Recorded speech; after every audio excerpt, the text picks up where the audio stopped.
Here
we go. The purpose of our project was to engage kids with a tech-enabled construction process that used off-site construction techniques and building as a product concept. The goal was a prefabricated assembly that could potentially be designed and assembled by kids, with or without parents. Hello, Terran dwellers. My name is Tim Lindfeld. I designed the treehouse bracket for those of you who want to live elevated. A separate group defined the core treehouse structure. Hi, my name's Jake Olson, and I work with Eric Long on this treehouse hack to design beams, decks, girders, handrails, etc. Basically two components. Number one was coming up with a prefab design system, which was 2x4s cross-drilled with these carriage bolts, and then number two was doing design calcs and providing constraints and limits on how these members can be assembled to form treehouses.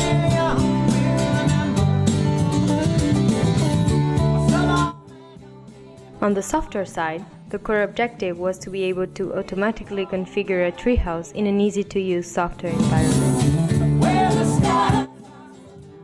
I wrote the core deck and beam code, and that involved object orienting a 2x4 and then doing a lot of trigonometry, which I had forgotten. The team was aligned with two types of goals: core objectives, which were requirements and necessary for the project completion, and flex objectives, which are elective complexities. You never know who will be on your team at a hackathon, so flex objectives allowed our team to leverage the talents of other hack participants.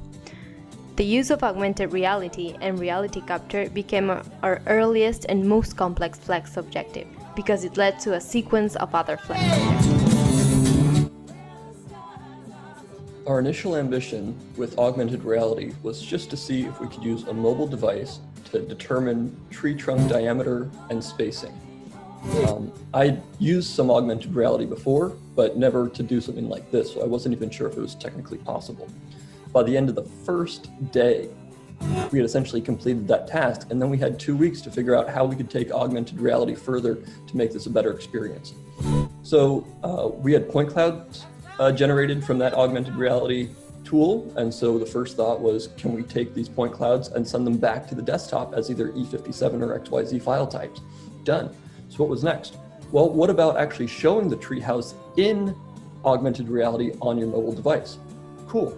So what the final task was then to make a fully functional AR app on iOS and Android to show and design a treehouse. And we were able to do that by the end of the 2 weeks. Algorithms process the data to automatically identify tree trunks. Hi everybody, this is Shuai. I'm an architect living in Seattle. During the hackathon, I took charge of representing a real tree from anywhere like your backyard into the digital environment. So from the point cloud data we scan from the environment, the algorithm will select the points based on the desired level of your treehouse and fit a circle on them, and then a cylinder could be formed to represent the tree. After that, the treehouse platform could be built. The addition of reality capture data created new flex objectives, including the use of both Matterport and LiDAR scans as inputs for tree identification. Because our data set got bigger, we needed a way to process the data so that we could do something meaningful with it. The more trees you have to build your treehouse, say for instance, a forest, the more options you get to lay out your design. So we use a mathematical algorithm called the Lone A to triangulate the trees in an efficient and beautiful manner. As with most projects, some of our flex objectives were client-driven. I told my dad I needed a zip line for my treehouse. Hello everyone, my name is Justin Miller. I'm a designer with Payette Architects in Boston. For the Treehouse Hack, I designed the Treehouse Hackers logo as well as the Triple App logo.